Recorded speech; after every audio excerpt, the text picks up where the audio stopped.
들어갑니다. 세포나야, 스파냐라고 하는 이 선지자의 말씀, 아마 여러분들 가운데 스파냐라는 분의 예언의 말씀들에 대해서 많은 것을 알지 못해도 대부분이 지난 주일 아침 설교 본문이었던 스파냐 3장 16절과 17절 말씀을 모두들 아마 암송하고, 오늘 저녁에도 우리가 함께 노래했습니다만, 너희 하나님 여호와가 너희 가운데 계시니 그는 구원을 베푸실 전능자시라 라고 하는 이 찬양을 통해서 굉장히 익숙한 그런 선지자일 거예요. 자, 세 장으로 되어 있는 이 스바냐서를 우리가 함께 들어가 보겠습니다. 1장 1절부터 2장 3절까지는 유다와 예루살렘에 임할 하나님의 심판에 대한 아주 서슬퍼런 메시지가 선포되고 있습니다. 스바냐라고 하는 선지자는 먼저 자기 자신에 대한 인포메이션을 우리들에게 자세히 전해주는 몇 안 되는 소선지자들 중 하나입니다. 1장 1절을 한번 같이 읽어볼게요. 아몬의 아들 유다왕 요시아의 시대에 스바냐에게 임한 여호와의 말씀이라. 스바냐는 히스기야의 현손이요 아마랴의 증손이요 그다랴의 손자요 구시의 아들이었더라. 네, 여기서 스바냐 자신이 이야기해주고 있는 것은 우선 자신이 활동을 했었던 사역 시기가 유다왕 요시야 시대였다고 하는 걸 얘기해주고 있고요. 그 다음에 자신의 신분이 히스기야 왕의 현손이었다. 영어 성경에서 현손이라고 하는 단어는 the great great grandson이라고 이렇게 번역이 되어 있습니다. 손자의 손자예요. 히스기야 왕의 왕족의 피가 흐르고 있었던 사람입니다.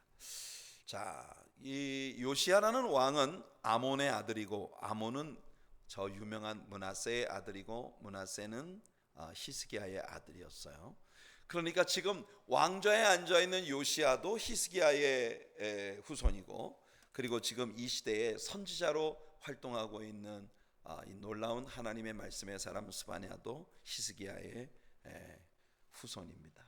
히스기야는 여러 가지 면에서 동시대에 굉장히 많은 영향을 유대 사람들에게 미쳤던 그런 인물이었다는 걸 우리가 여기서 보게 됩니다. 자, 요시야에 대해서 지난 주일에도 여러분들에게 리마인드 시켜드렸습니다만, 요시야는 겨우 8살 어린 나이에 그 아버지 아몬이 갑자기 죽는 바람에 겨우 8살밖에 안 된 나이에 왕위에 오르게 되었고, 8년 후에 16세 되던 때 하나님 앞에 완전히 헌신을 했고, 20세 되던 해에 예루살렘 성전을 중수하고 성전 제사를 부활시켰고, 그리고 26세 때에 많은 소와 양, 엄청난 재물들을 성전에 도네이션 함으로써 실로 오랜만에 성대한 국가적인 엄청난 규모의 유월절 잔치가 열리게 했고, 이때를 기점으로 성전이 매우 풍요로운 그런 시스템이 되게 만드는 그런 인물이었어요. 유다 역사 가운데 마지막으로 기억되는 선한 왕이었습니다. 자, 이 요시야 시대에 어린 나이로 예언자 활동을 하고 있었던 예레미야라는 인물에 대해서 우리는 역사서를 공부하면서, 그리고 예레미야서를 공부하면서 아주 잘 배웠어요. 이때는 예레미야의 나이가 겨우 10대 소년에 불과한 그런 어린 나이였었을 겁니다. 이 요시야의 헌신적인 섬김으로 말미암아 많은 사람들이 다시 성전으로 몰려들기 시작하고, 거미줄이 쳐지고 여기저기 무너지고 재건되지 못했던 그 성전이 다시 재건되고, 버려졌던 성전으로 많은 사람들이 몰려들기 시작하는 그때에 하나님께서 이 젊은 예레미야를 성전 문 앞에 세우셔서 성전을 향해서 물밀듯이 밀려들어오고 있는 군중들을 향하여, 너희가 진정으로 돌아오기를 원한다면 이런 종교 시스템을 향해 돌아오지 말고 내게로 돌아와라 라고 정말 신기한 말씀을 선포하게 하셨던 그 일을 우리는 아직도 기억합니다. 예레미야라는 인물에 대한 사역을 생각할 때는 여러분들이 반드시 이 사건을 함께 기억하셔야 해요. 이게 예레미야의 어린 시절의 그 사역의 아주 중요한 그런 부분이었거든요. 그러니까 여러분, 하나님은 우리들이 형식적인 종교 시스템에 소속되어 있다는 것으로 만족하지 않으십니다. 하나님, 우리 한 사람 한 사람이 하나님께 완전히 헌신되고 하나님과의 개인적인 만남과 사귐을 깊이 지속하는 그런 신자들이 되기를 원하시고 계세요. 우리가 요한복음 7장에서 장막절 명절에 아주 형식적인 그런 거대한 잔치가 벌어지고 있었던 그 예루살렘 성전 바닥 그 반석 위에 예수님이 서셔서 누구든지 목마르거든 내게로 와서 마시라, 이렇게 맨 반석 위에다가 실로암 연못물 기르다가 퍼붓는 이런 형식적인 제사 말고, 행사 말고, 여러분들이 우리가 주님을 예배할 때마다 우리들의 예배가 행사로 끝나서는 안 됩니다. 그 예배 속에 주인 되시고 예배 속에 좌정하신 하나님을 만나는 예배가 우리들에게 날마다 이루어지게 되기를 바랍니다. 이사야가 하나님을 예배하러 성전에 들어갔을 때 높이 들린 보좌 위에 하나님이 앉으시고 하나님의 옷자락이 성전 가득히 드리워진 그 영광 속으로 들어가는 경험을 했던 것처럼 하나님을 예배하던 천사들의 예배도 보았고, 그리고 하나님께서 그 스랍 천사를 시켜서 제단에 핀 숯불을 가져다 입술에 대면서 내 입술이 정하여졌으니 이제 하나님께서 그에게 부여하신 사명을 감당하라고 소명을 주시는 이사야의 인생의 완전한 전환점을 맞이하게 된 그런 스릴이 있는 예배, 여러분 하나님 앞에 예배할 때마다 이런 경험을 하시는 우리 성도님들 되시기를 예수님의 이름으로 축복해 드립니다. 요시아의 통치는 BC 629년으로부터 BC 609년에 걸쳐서 이루어졌기 때문에 그의 통치 거의 만렵에 이르렀을 때 니느웨와 아수르가 멸망을 당합니다. 하지만 스바냐서 안에서 우리는 아수르가 아직 멸망하지 않은 상황 가운데 있었다는 걸 보거든요. 따라서 스바냐 선지자의 사역은 요시야 왕의 통치 가운데 아수르가 멸망하기 이전의 어느 시점이었을 것이다 라고 이렇게 우리가 집약시켜 생각할 수 있겠습니다. 자, 2절을 한번 읽어볼게요. 하나님의 메시지가 어떻게 시작되고 있는지 봅시다. 여호와께서 이르시되 내가 땅 위에서 모든 것을 진멸하리라. 이 스바냐가 입을 열자마자 하나님께서 주시는 첫 마디 말씀이 내가 땅에 있는 모든 것을 진멸하겠다 하십니다. 이 스바냐를 통해서 선포된 하나님의 메시지는 하나님의 심판과 멸망에 관한 것이에요. 하나님의 심판은 이 세상에 있는 모든 자연들 위해 쏟아질 것이라는 게 스바냐의 메시지입니다. 바닷속의 고기와 하늘을 나는 새들과 땅에 있는 모든 짐승들, 그리고 사람들, 우상을 숭배하는 자들과 우상들까지 하나님의 심판을 면치 못할 것이 선포되고 있어요. 우리는 요한계시록에서 하나님의 심판이 진행되는 동안 하늘의 별들이 쏟아져 내리고 그 3분의 1의 별들이 땅에 쏟아져 내릴 때 유성들이 지구와 충돌하면서 만들어내는 엄청난 먼지와 그 재들이 온 땅의 물 위에 쏟아져 내림으로 바닷속 생물들의 3분의 1이 죽임을 당하게 되는 이런 무시무시한 재앙의 모습을 요한계시록에서 우리 읽을 수 있는데요. 바로 그런 종류의 재앙이 다가올 것을 스바냐가 예언하고 있는 것입니다.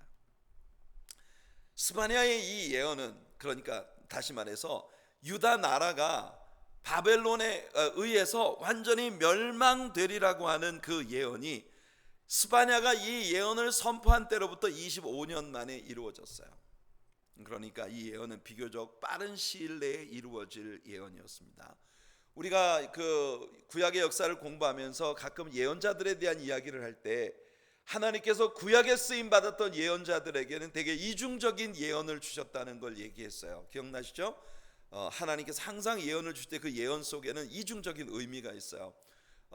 Immediate accomplishment, 이 예언이 선포된 때로부터 그리 멀지 않은 때에 바로 이루어질 내용과, 그 다음에 correspondent accomplishment, 아주 그 예언자가 예언을 한 때로부터 상당히 먼 훗날에 예수 그리스도에 연관되어져서 이루어지게 될 예언들, 이 이중적인 의미의 예언이 항상 선지자들에게 하나님께로부터 주어졌다고 하는 걸 우리가 배웠는데요.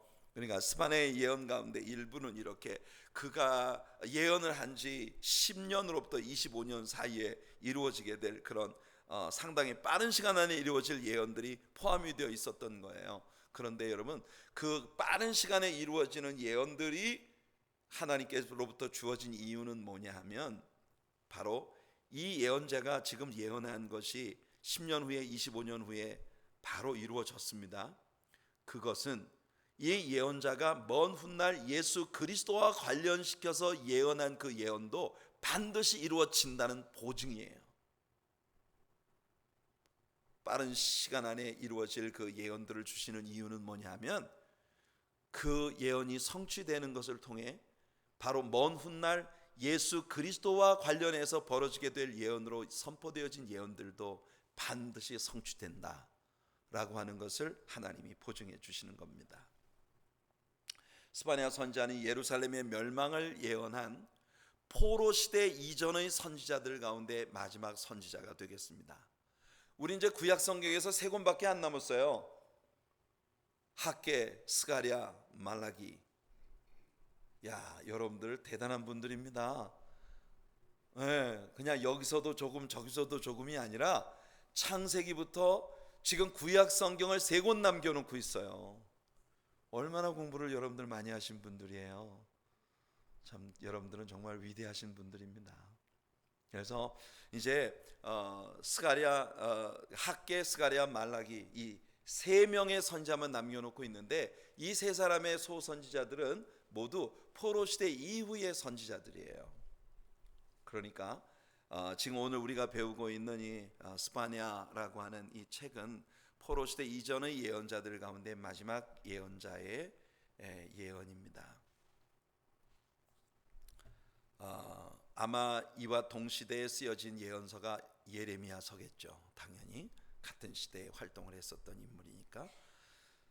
자, 하나님은 이 심판의 선언 가운데 특별히 바알의 남아있는 자들을 멸절하시고, 또한 그마림이란 이름을 멸절하시겠다고 말씀하십니다.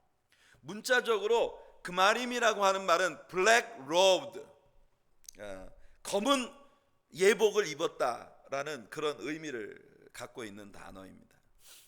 글쎄요, 역사 가운데 전통적으로 종교들, 특히 상당히 이교적이고 컬트, 이런 이단적 사고를 가진 종교들일수록 그 종교의 사제들이 검은 의복을 입는 것이 보편적인 그런 일이에요. 왜 많은 종교들이 검은 예복을 입는지 모르겠습니다만, 이 그마림이라는 이름 속에는 검은 예복을 입고 종교적 행위를 가지고 있지만, 사실은 그 종교적인 직위를 자기 개인의 유익을 위해서 사용하고 하나님을 섬긴다고 하면서 동시에 우상 숭배에도 연루되어 있었던 이 스바냐 선지자 당시의 제사장들을 포함하고 있는 그런 언어예요. 그마림, 검은 의복을 입은 사제들, 이런 사람들을 하나님께서 멸절시키겠다고 말씀하고 계신 것입니다.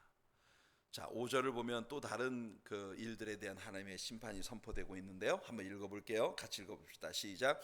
또 지붕에서 하늘의 뭇별에게 경배하는 자들과 경배하며 여호와께 맹세하면서 말감을 가리켜 맹세하는 자들과, 이들도 하나님께서 멸절하실 사람들의 리스트에 포함이 되어 있습니다. 여러분 잘 들으세요.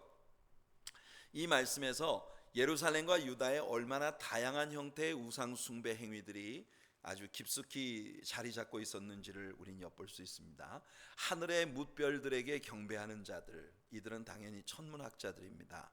여러분 고대 사회부터, 그러니까 여러분 이 느부갓네살에 의해서 재건되어진 재건 바벨론이 아니라 이미 니므롯의 후손들에 의하여 신할 평원에 세워졌던 그 원시 바벨론, 그 고대 바벨론의 우상 숭배 행위로 발전된 것이 바로 천문학이에요.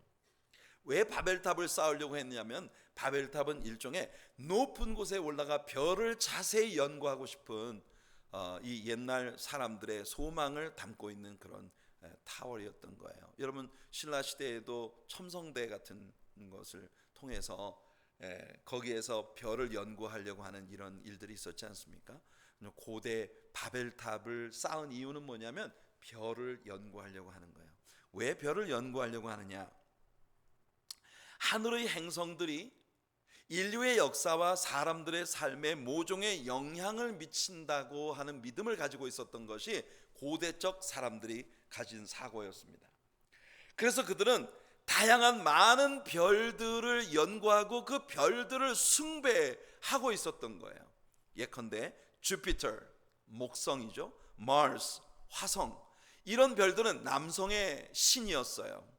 반면에 금성, 비너스, 이런 별들은 여성의 신이었습니다.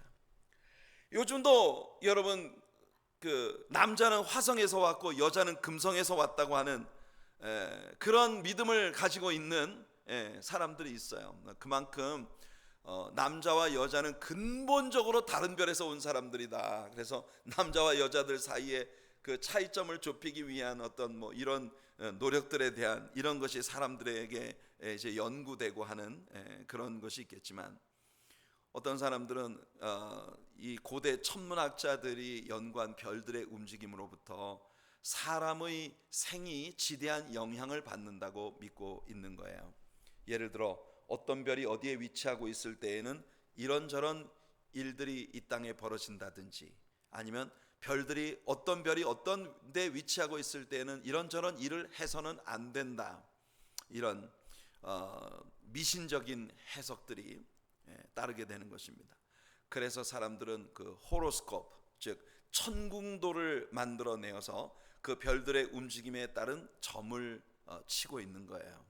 여러분들이 슈퍼마켓에 가시면은 캐셔 스탠드에 한쪽에 보면은 조그맣게 똘똘똘똘 말려 있는 그런 그 롤 페이퍼, 작은 그 페이퍼들이 있어요. 그거를 뭐 얼마 주고 사가지고 그걸 쭉 펴보면 여러분은 별자리, 자기의 별자리에 있는 그걸 이렇게 뽑아서 보는 거예요. 오늘의 운세, 뭐 이런.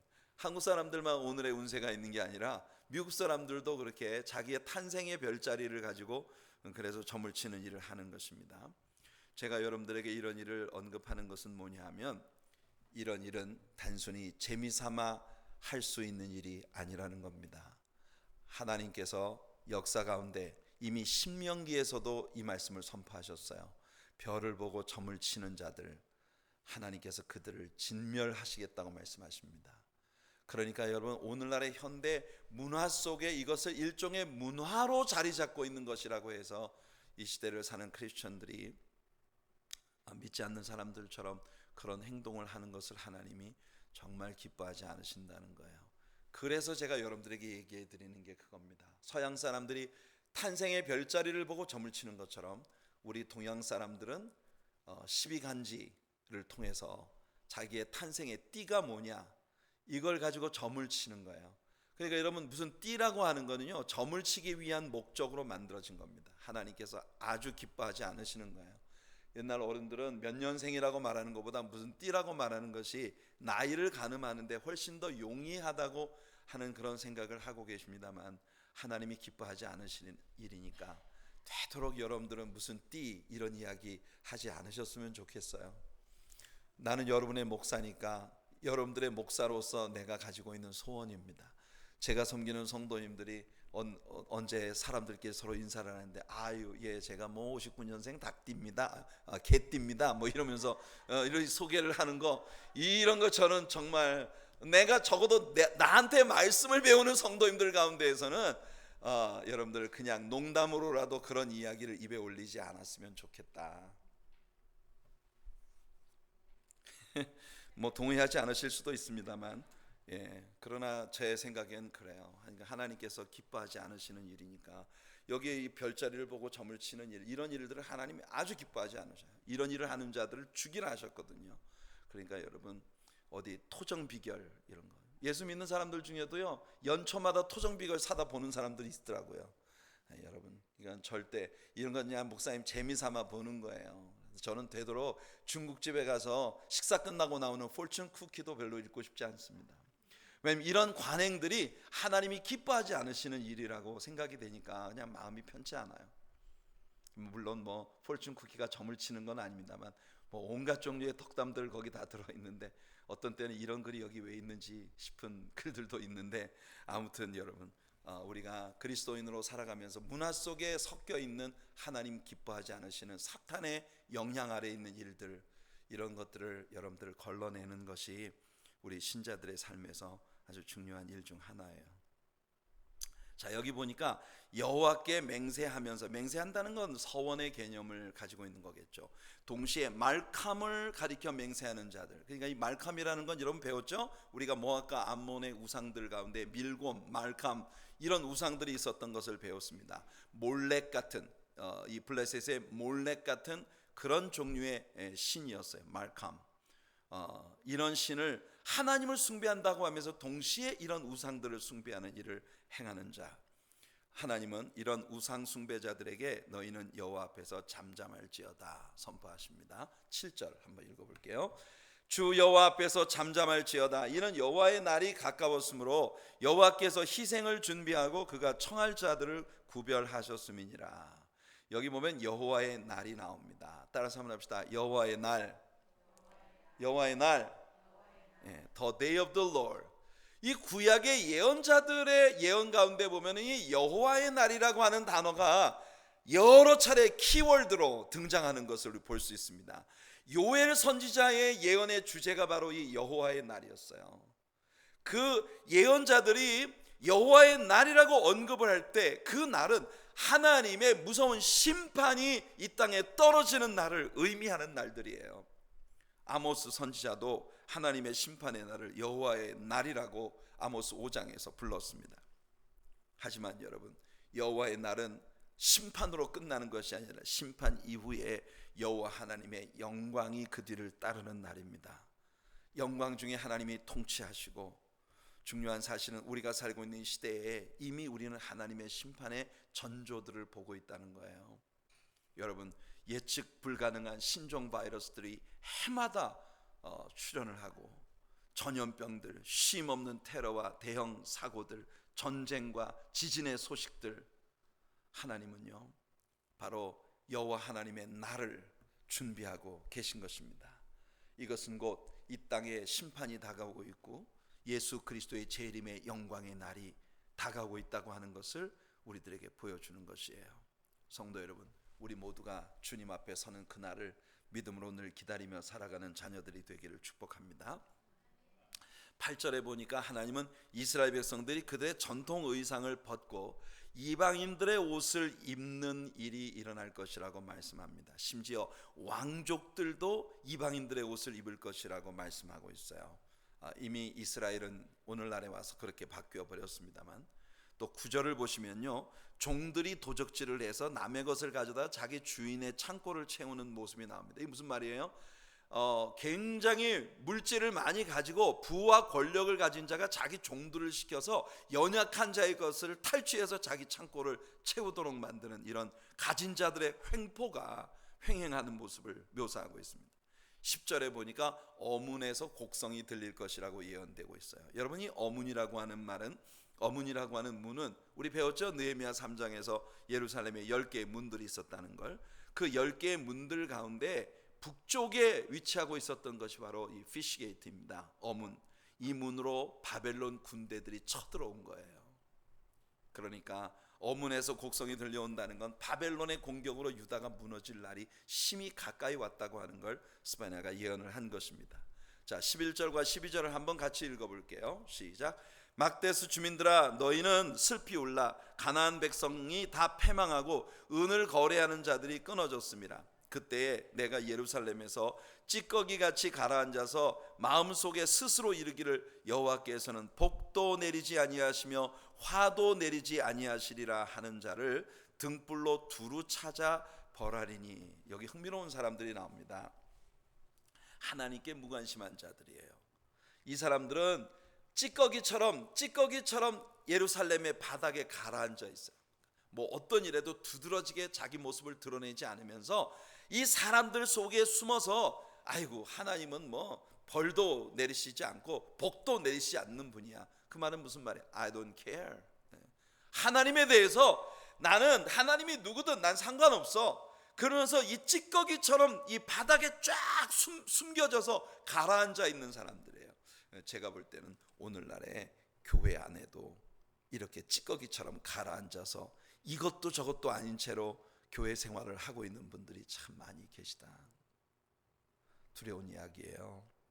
그런데 하나님께서 뭐라고 말씀하십니까? 내가 등불을 들고 샅샅이 찾아내어서 벌을 주겠다 하셨어요. 여러분 기억나십니까? 하나님 앞에서 무슨 일을 하는 것도 죄지만 정말 해야 할 일을 아무것도 하지 않는 것도 하나님이 관여하시는 일이라는 것. 우리 사사기에서 배웠죠. 그 종족들의 이름이 뭐였다고요? 메로스의 저주. 아무것도 하지 않은 것 때문에 하나님 앞에 심판의 예언을 받았던 그런 종족들이죠. 하나님은 아무런 일도 하지 않으셔. 복도 안 주고 저주도 안 주고. 그러니까 하나님은 나하고 아무 상관도 없어 라고 생각하고 있는 그런 사람들, 찌끼처럼 바닥에 가라앉아 있는 사람들. 여러분 신앙생활을 바닥에 쫙 가라앉아 가지고 있는 듯 없는 듯 이렇게 신앙생활 하지 마시길 바래요. 여러분들은 하나님 앞에 은혜로 확 떠오르는 성도들이 되시기 바랍니다. 그래서 내가 예수를 믿는 자이고 나는 하나님의 은혜를 받은 자이고 나는 하나님의 복을 받은 사람이야, 이런 것을 정말 만천하에 공개적으로 드러내놓고 그렇게 예수를 믿는 우리 성도님들 되시길 바라요. 스바냐의 말처럼 지금 유다는 매우 급박한 상황 속에 있었습니다. 스바냐가 이 말씀을 선포한 지 10년도 못 돼서 예루살렘은 바벨론의 1차 공격을 받았어요. 사람들은 술에 취해 하나님 말씀에 무관심했지만 심히 일이 촉박해 있다는 걸 스바냐는 분명히 말합니다. 자, 경고의 나팔 소리가 귓전에 들려와요. 16절 읽어볼게요. 시작. 나팔을 불어 경고하며 견고한 성읍들을 치며 높은 망대를 치는 날이로다. 지금 하나님의 종들의 외치는 소리는 바로 이 경고의 나팔 소리입니다. 그런데 오늘 이 시대를 살아가는 크리스천들 가운데서도 너무나 많은 사람들이 하나님의 말씀에 귀 기울이지 않고 있어요. 자, 스바냐 1장 17절과 18절 말씀을 우리 함께 읽겠습니다. 시작. 내가 사람들에게 고난을 내려 맹인같이 행하게 하리니 이는 그들이 나 여호와께 범죄하였음이라.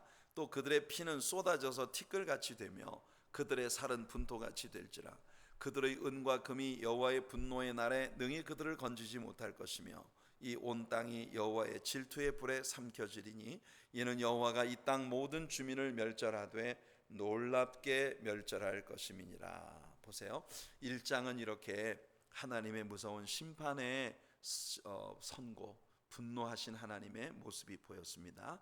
자, 2장에 들어가 보면요, 하나님의 무서운 심판의 징계는 꼭 하나님 백성인 유다 백성들뿐만 아니라 유다 백성 주변에 있는 이방 나라들에게까지 미친다고 하는 것이 경고되고 있습니다. 자, 2장 1절 한번 읽어볼게요. 시작. 수치를 모르는 백성아 모일지어다 모일지어다. 지난주일 아침 설교를 통해서 이 말씀을 우리가 이야기했어요. 자, 여기 나오는 수치를 모르는 백성아라고 하는 구절은 킹 제임스 버전에서 보면은 all nation not desired 이렇게 되어 있습니다. not desired. 마음에 갈망함이란 아무것도 없는, 정말 무엇도 갈망함이 없는 그런 나라야, 이렇게 부르고, 수치를 모르는 백성이라고 하는 것이 이 문자적으로 감각이 없다는 그런 의미도 있지만 하나님께 대한 어떠한 열망도 남아있지 않은 나라야, 이렇게 부르고 계신 하나님 말씀이에요. 성도 여러분, 여러분들 이 세상을 떠날 때까지 여러분들의 마음속에 하나님을 향한 갈망함이, 하나님을 향한 디자이어리 여러분들 식지 않는 우리 성도님들 되시기 바랍니다. 바울과 같이 신약 성경의 절반을 기록한 저 위대한 하나님의 사람이 빌립보 교인들에게 보낸 로마의 감옥에서의 그의 편지 가운데에서 뭐라고 말합니까? 난 아직도 배가 고프다. 뭐해? 나는 예수님을 더 알고 싶고 그리스도 안에서 더 발견되고 싶고 그리스도의 그 고난을 더 이해하고 그래서 그리스도의 남은 고난을 내 몸에 채우고 싶은 그 열정이 내 마음에 가득하다. 여러분, 에베소에서 온 장로님들에게 밀레도에서 그가 고별 설교를 할 때 나의 달려갈 길과 주 예수께 받은 사명 곧 하나님의 은혜의 복음 증거하는 일을 마치려 하면 나의 생명조차 조금도 귀한 것으로 여기지 않는다. 디모데후서 4장에서 요즘 우리가 성경 통독하고 있잖아요. 오늘 디모데후서 읽으셨죠? 네, 디모데후서 4장에서 바울이 디모데에게 말했습니다. 이제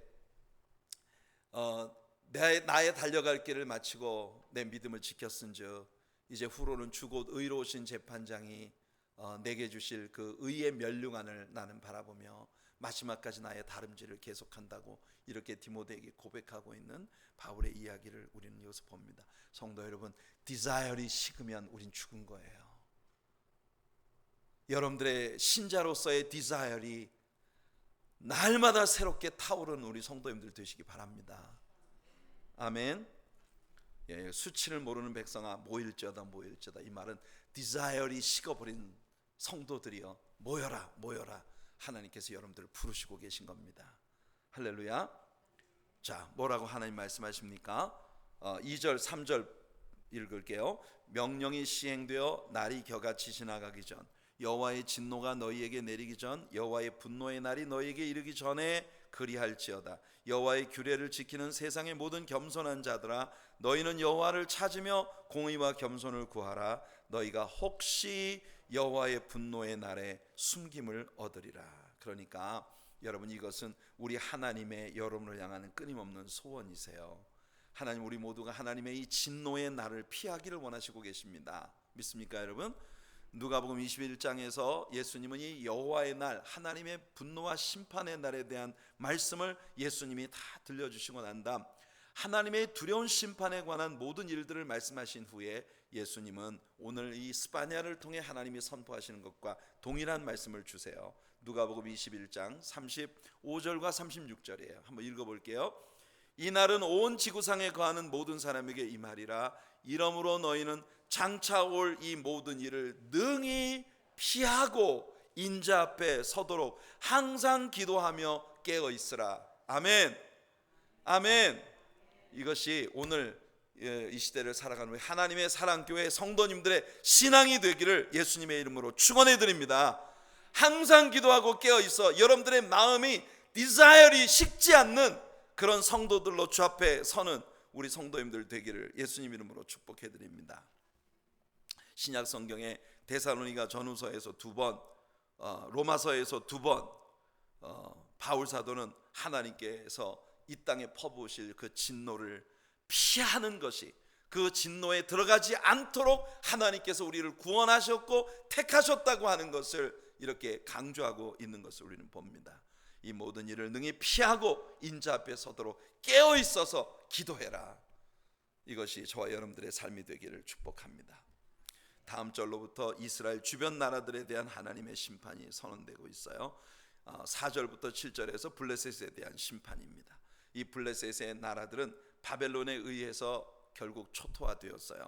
아스글론, 아스돗, 에글론, 블레셋의 5대 도시국가들이었던 그 도시국가들에 대한 하나님의 심판이 선언되고 있습니다. 그리고 8절부터 11절에 모압과 암몬, 즉 롯의 부끄러운 후손들에 대한 심판이에요. 이들은 하나님의 자녀들에 대해서 지속적으로 가시 노릇을 하고 있었던 사람들입니다. 이들은 이스라엘과 사실 아브라함과 롯이 친척지간이었던 것처럼 이스라엘과 형제 나라였음에도 불구하고 지속적으로 이스라엘과 전쟁을 했던 민족들이에요. 모압은 소돔같이, 암몬은 고모라같이 소금구덩이가 되어 영원히 황무하게 될 것이라는 예언이 선포됩니다.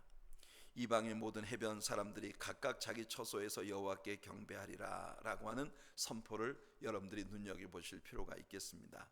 우리는 분명히 이런 날이 오리라고 믿습니다. 빌립보서 2장에서 바울이 말한 것처럼 모든 이방 나라들 가운데에서 모든 사람들의 입이 예수 그리스도를 주로 시인하고 모든 무릎이 예수 이름에 꿇게 되며, 그래서 모두가 예수 그리스도를 주로 시인함으로 하나님 아버지께 영광을 돌리게 되는 그 날이 오리라고 하는 바울의 예언이 반드시 이루어질 것이기 때문에, 이렇게 이방 나라들에 대한 멸망의 선고의 한복판에서도 그 이방의 해변 사람들 가운데 하나님의 이름을 부르는 그런 자들이 나오게 될 것이라고 또한 선언하고 있는 것이에요. 자, 12절부터 15절까지에서는 구스와 니느웨, 즉 이디오피아와 아수르의 멸망이 예언되고 있습니다. 우리는 여기에서 스바냐가 예언하던 이 시점에 아직 니느웨와 아수르가 멸망하지 않았다는 힌트를 얻게 되는 거예요. 이 예언으로부터 10년 이내에 니느웨는 바벨론, 바로 느부갓네살 왕의 아버지인 나보폴라살에 의하여 완전히 그 멸망을 당하게 되죠. 메대와 바벨론의 연합군대에 의해서 여러분, 그들은 정말 엄청난 토성을 쌓아놓고는 술에 만취되어 있었습니다. 이 철옹성, 누구도 쉽게 공격할 수 없는 난공불락의 요새에 있는 이 니느웨 성읍을 누구도 무너뜨릴 수 없다고 그들은 큰 소리 쳤어요. 느부갓네살의 손자 벨사살 임금처럼. 그러나 결국 하나님께서 엄청난 폭우를 쏟아 부으심으로 말미암아 그 토성의 밑바닥에 티그리스 강이 범람을 하면서 이 성벽이 무너져 내리고 결국 메대와 바벨론의 연합군대에 의해서 아수르와 니느웨는 완전히 멸망을 당하게 된 거예요. 사람들이 쌓은 토성이 아무리 높다 한들 하나님의 진노하심 앞에서 무엇이 사람을 지켜낼 수 있겠습니까? 성도 여러분, 하나님과는 화평하는 것이 답입니다. 하나님과 평화하는 것이 답입니다. 늘 여러분 기도와 경배와 말씀 공부로 늘 하나님과 평화를 누리는 성도님들 되시길 바라요. 자, 마지막으로 이제 3장 8절부터 20절까지는 메시아의 오심과 하나님의 백성들의 회복에 대한 은혜의 예언이 나옵니다. 하나님은 참으로 은혜의 하나님이세요. 자비와 긍휼이 많으신 주님이십니다. 언제나 하나님은 복음의 선포로 늘 서슬퍼런 심판의 예언으로 시작되었던 선지자들의 이야기가 늘 마지막에 보면 예수 그리스도의 복음의 선포로 끝나게 되는 그런 모습을 보니까요, 하나님은 정말 사랑의 하나님이십니다. 여러분이 믿으시는 하나님이 사랑의 아버지세요. 아십니까 여러분? 믿으십니까? 네, 그 하나님으로 인한 행복과 기쁨이 여러분들의 마음속에 넘치시기 바라요. 바울 사도가 선포했어요. If God be for us, who can be against us? 누가, 하나님이 우리 편에 계시면 누가 우리를 대적하겠느냐? 믿습니까 여러분? 사망이나 생명이나 기쁨이나 높음이나 천사들이나 다른 어떤 피조물이라도 그리스도 예수 안에 있는 우리를 향하신 하나님의 사랑으로부터 우리를 결단코 끊을 수 없으리라. 환난이나 곤고나 핍박이나 기근이나 적신이나 위험이나 칼이래, 이 모든 것들을 우리를 사랑하시는 그리스도로 말미암아 넉넉히 이기느니라. 하나님의 은혜는 언제나 우리들에게 승리를 주시는 하나님의 사랑 속에 나타나는 거예요. 자, 1절 한번 읽어볼게요. 스바냐 3장 1절입니다. 시작. 폐역하고 더러운 곳 포악한 그 성읍이 화했을진저. 야, 이게 예루살렘의 모습이에요. 한때 하나님의 영광과 예배의 기쁨으로 들어찬 The Holy City, 거룩한 성이라 일컬어지던 예루살렘이 지금은 이렇게 하나님의 수치가 되고 폐역하고 포악한 성읍으로 이름 지어지고 있는 그런 도시가 된 것입니다. 안타까운 일이죠. 2절 보세요. 하나님의 고발장이 나옵니다. 그가 명령을 듣지 아니하며 교훈을 받지 아니하며 여호와를 의뢰하지 아니하며 자기 하나님에게 가까이 나아가지 아니하였도다. 성도 여러분, 여러분들이 하나님의 말씀을 듣는 게 이래서 중요한 거예요. 하나님 말씀을 배우는 게 이래서 중요한 거예요.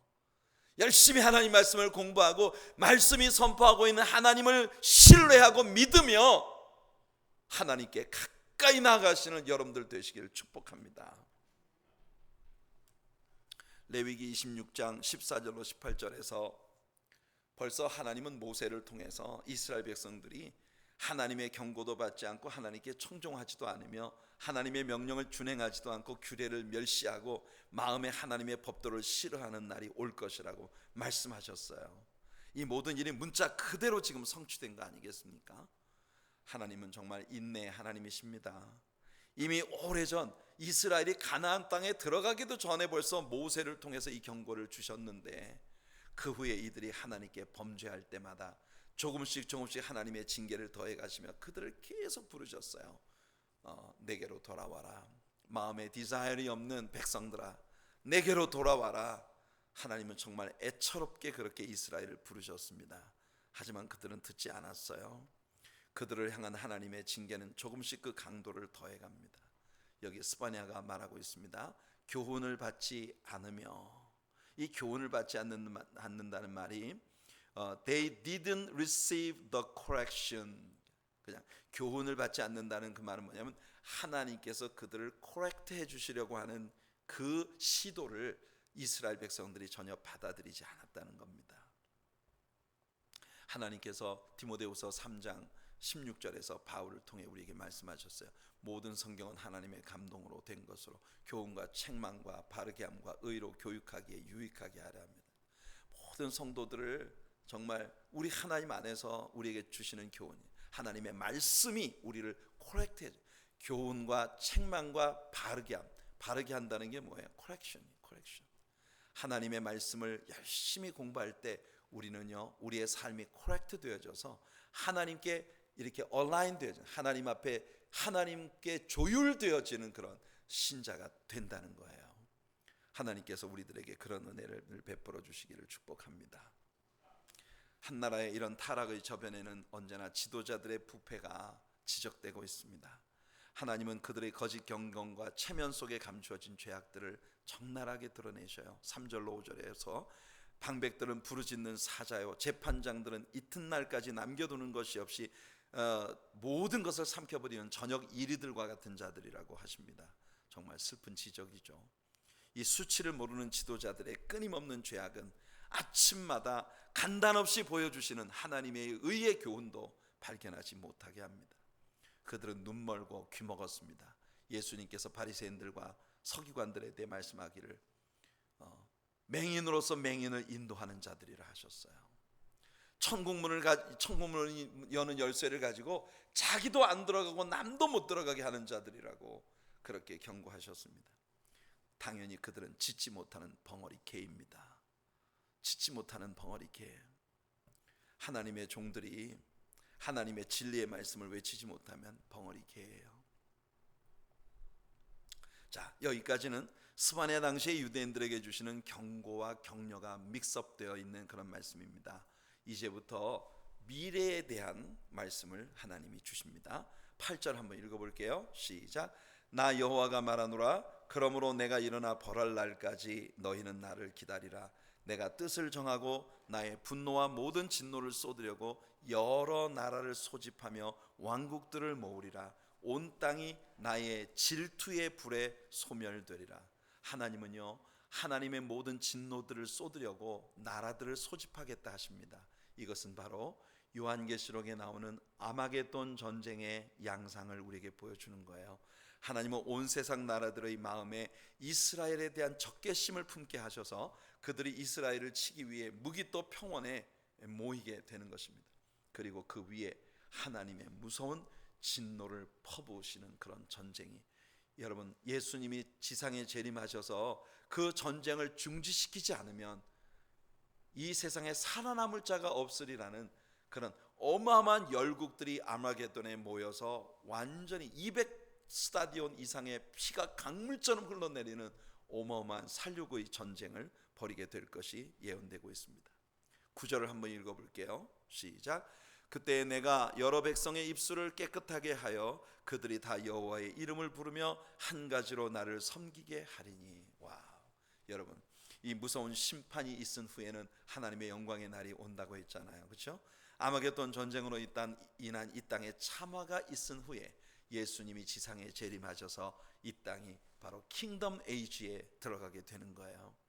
그때 열방의 입술이 깨끗하게 되어 이사야 선지자가 예언했던 것처럼 물이 바다를 덮은 같이 여호와의 영광을 인정하는 것이 온 세상 가득하게 되리라는, 또한 하박국 선지자가 예언했던 것처럼 이 땅에 있는 모든 나라 모든 백성들이 여호와 하나님을 인정하게 되는 그와 같은 영광이 이 땅에 이제 오게 되는 겁니다. 주님의 왕국은 성령의 역사하심으로 가득하게 될 거예요. 이것이 성령의 열매들의 묘사입니다. 우리는 오늘날 우리들의 삶에서 이 열매를 주님께 드릴 수 있는 성도들이 되기를 축복합니다. 왜냐하면 우리는 벌써 이 시대에 하나님의 성령의 은사들을 경험하고 성령의 기름 부으심을 받고 살아가는 세대이기 때문이에요. 여기 주님의 나라의 모습이 나오는데 정말 평화가 넘치는 모습입니다. 더 이상 범죄나 혹은 폭력 같은 것이 있을 수 없는, 모든 사람들은 평화 가운데 누울 것이며 그 평화를 깨뜨릴까 염려할 필요가 일체 없는 그런 나라가 여기 전개되고 있어요. 14절 한번 읽어볼게요. 14절 시작. 시온에 따라 노래할지어다. 이스라엘아 기쁘게 부를지어다. 예루살렘 따라 전심으로 기뻐하며 즐거워할지어다. 이 날은 실로 기쁨과 즐거움이 넘치는 날이 될 것입니다. 우리가 살아가고 있는 이 시대 매일 신문을 펼쳐보면 끔찍한 범죄의 소식과 우울한 소식들이 정말 끊임없이 들려오고 있는 이 시대가 아니겠습니까? 하지만 이런 날은 이제 곧 끝나게 될 것이라는 것이 스바냐 선지자의 예언이에요. 자, 15절부터 17절까지 읽을게요. 시작. 여호와가 내 형벌을 제거하였고 내 원수를 쫓아냈으며 이스라엘 왕 여호와가 내 가운데 계시니 내가 다시는 화를 당할까 두려워하지 아니할 것이라. 그날에 사람이 예루살렘에 이르기를 두려워하지 말라. 시온아 내 손을 늘어뜨리지 말라. 너의 하나님 여호와가 너희 가운데 계시니 그는 구원을 베푸실 전능자이시라. 그가 너로 말미암아 기쁨을 이기지 못하시며 너를 잠잠히 사랑하시며 너로 말미암아 즐거이 부르며 기뻐하시리라 하리라. 여러분, 이때에 이스라엘 백성들의 기쁨의 제목 가운데 최고의 것은 그들의 구원자 여호와, 구원을 베푸신 전능하신 하나님 여호와, 즉 예수 그리스도가 그들 가운데 계시다는 겁니다. 왕의 왕 주의 주로 그들과 함께 계시다는 거예요. 그러니까 여러분, 이스라엘 나라는 이와 같이 이 땅에 무시무시한 7년 대환란의 참화가 있고 아마겟돈 전쟁을 중지시키고 예수님이 지상에 재림하셨을 때 비로소 이스라엘 백성들에게 하나님의 성령이 임하여 물이 바다를 덮은 같이 여호와의 영광을 인정하는 것이 이스라엘 백성들이 가득한 그때나 되어서야 비로소 성령의 새로운 역사를 그들은 경험하게 되는데, 이방인 크리스찬들로서 저와 여러분들은 바로 우리가 살아가고 있는 이 시대에 벌써 하나님의 성령의 능력을 받고 은사를 받고 성령을 경험하며 살아가는 축복된 신자들이 된 거예요. 할렐루야. 그러니까 여러분, 지금 스바냐 3장에 나오는 이 노래는 이스라엘에게는 왕국시대의 노래이지만 우리들 모두에게는 바로 지금 이 시대 믿음으로 살아간 우리 모두가 하나님 앞에 고백할 수 있는 우리들의 찬양이고 우리들의 주제가인 것입니다. 믿습니까 여러분? 주님의 나라에선 근심하는 자가 없어요. 치욕스러운 사람이 없어요. 괴로움을 주는 자는 벌을 받습니다. 이 땅에서 수욕을 받던 자들이 오히려 칭찬과 명성을 얻게 되는 반전이 나타나는 걸 보게 될 거예요. 자, 마지막으로 20절을 우리 함께 읽고 끝냅시다. 내가 그때 너희를 이끌고 그때 너희를 모을지라. 내가 너희 목전에서 너희의 사로잡힘을 돌이킬 때에 너희에게 천하 만민 가운데서 명성과 칭찬을 얻게 하리라. 여호와의 말이니라. 우리 하나님의 백성들이 맞이하게 될 이 밝고 영광스러운 미래를 보십시오. 너희 하나님 여호와가 너희 가운데 계시니 그는 구원을 베푸실 전능자시라. 그가 너로 인하여 기쁨을 이기지 못하여 하시며 너를 잠잠히 사랑하시며 너로 인하여 즐거이 부르며 기뻐하시리라. 예수님은 저와 여러분들을 향해 늘 노래하십니다. 너무 행복하셔서, 우리를 너무 사랑하시고 그의 십자가의 피로 구속함을 받은 우리를 보는 것이 그분의 영광이고 기쁨이고 즐거움이시기 때문에. 지난 주일 아침 설교에서 얘기 드렸죠. 애기 엄마들이 애기 낳을 때 끔찍한 아픔을 겪지만 낳아놓고 나면 얼마나 귀여운지 눈에 넣어도 안 아플 것 같아요. 예수님은 십자가 위에서 어마어마한 고통을 받으시며 저와 여러분들을 하나님의 자녀로 낳으신 겁니다. 그 예수님은 우리에게 구원을 베푸실 전능자 여호와로서 지금 우리의 교회 속에, 우리의 예배 속에, 우리 신자들의 삶 속에 우리와 함께 계신 걸 믿으시기 바랍니다. 예전에 얘기해 드렸죠. 토론토에서 리빙 월십이라고 하는 그 찬양 집회를 우리가 하고 있을 때 You're altogether lovely, altogether worthy, altogether wonderful to me, 이런 가사를 가진 찬양을 우리가 다 부르고 있었어요. 그런데 그 중에 어떤 한 형제에게 하나님께서 환상을 쫙 보여주셨는데, 그 형제가 찬양을 하다 말고 스테이지 위에서 갑자기 무릎을 꿇고 엎드려서 완전 흐느껴 우는데, 너무너무 여러분 그 기쁨의 눈물로 흐느껴 우는 거예요. 그래서 우리가 예배가 끝나고 난 다음에 그 형제에게 물었어요. 왜 그렇게 아까 막 거의 통곡을 하는 건데, 근데 너무너무 기쁨이 넘치는 얼굴로 울고 있었어요. 그런데 그 형제가 간증을 하는데 뭐라고 하냐면은 하나님 앞에 노래를 부르고 있었어요. You're altogether lovely, altogether worthy, altogether wonderful to me. 이렇게 하나님께 손을 들고 노래를 부르고 있는데 갑자기 예수님이 자기 앞에 서서 자기를 향해 두 손을 이렇게 펼치시고 You're altogether lovely, altogether worthy, altogether wonderful to me 하면서 그 형제를 너무나 사랑스럽게 그 얼굴을 손으로 이렇게 받쳐주는 것처럼 그 형제를 향해서 예수님이 같이 마주보고 노래를 부르고 계신 게 환상 가운데 보였다는 거예요. 이거 얼마나 놀라운 일입니까, 여러분? 제가 그때부터 이 찬양을 너무 좋아했잖아요. 예, 여러분, 우리가 주님 앞에 너무 사랑에 빠져서 노래할 때 예수님도 동시에 여러분을 바라보시고 You're altogether lovely, altogether worthy, altogether wonderful to me 그렇게 여러분들 향한 사랑의 고백을 지금 스바냐가 말했잖아요. 즐거이 부르며 할 때 이 부른다는 말이 노래한다는 말이거든요. 예수님도 즐거이 노래하며 여러분들을 기뻐하십니다. 아멘. 뭐 별로 즐겁지 아니한가요? 예, 그럼 우리는 지금 요즘 3주째, 3주가 2주째 10,000 Reasons를 계속 부르고 있어요. 우리가 지금 지난주에 우리가 하박국 선지자의 예언의 말씀부터 시작해서 지금 오늘 스파냐까지 이렇게 우리가 말씀을 공부하면서 우리 신자로서의 우리의 삶에 다가오는 모든 예언의 말씀들은 우리들에게 우리 정말 주님을 찬양하고 감사하고 감격 가운데 경배할 수밖에 없는 10,000 reasons를 제공해 주는 만 가지 이유를 우리에게 제공해 주는 하나님의 은혜라는 걸 우리가 발견